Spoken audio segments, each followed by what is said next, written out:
Hello, स्वाद अनोखामध्ये तुम्हा सर्वांचे खूप खूप स्वागत. आज आपण गावरान पद्धतीचा बेत करणार आहोत.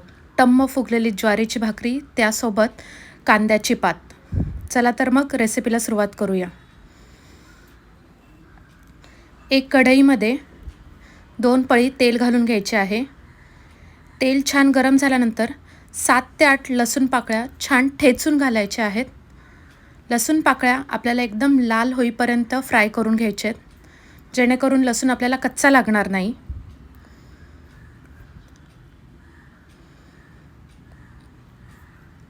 अशा प्रकारे लसूण आपला लाल झालेला आहे.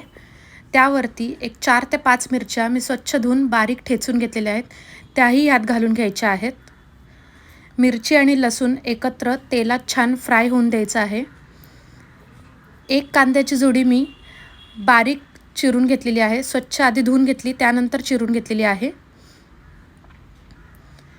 ती आपल्याला यात घालून घ्यायची आहे. मीडियम गॅसवर आपल्याला हे छानपैकी फ्राय करून घ्यायचं आहे, सर्व एकत्रित करून घ्यायचं आहे. त्यात आपण चवीनुसार मीठ घालून घ्यायचं आहे. बस, जास्त काही मसाले नाही घालायचे ह्याच्यात, फक्त मिरची, लसूण आणि मीठ एवढंच घालून ही भाजी खूप छान पद्धतीने होते आणि झटकीपट होते. त्यावर झाकण ठेवून 3 ते 4 मिनटं त्याला आपल्याला वाफवून घ्यायचं आहे. 3 ते 4 मिनटानंतर परत एकदा झाकण काढून मिक्स करून घ्यायचे आहे. परत 2 मिनटं हिला वाफवायची आहे भाजीला. अशा प्रकारे आपली कांद्याची पात तयार आहे. अजून 2 मिनटं वाफवायला ठेवलेली आहे मी. तोपर्यंत मी साईडला ज्वारीच्या भाकरीही करून घेत आहे.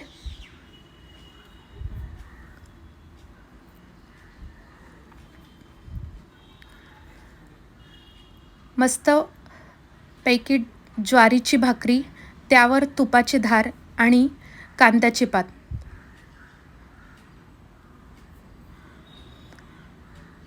बघू शकता इथे भाकरी छान प्रकारे भाजून घेत आहे मी.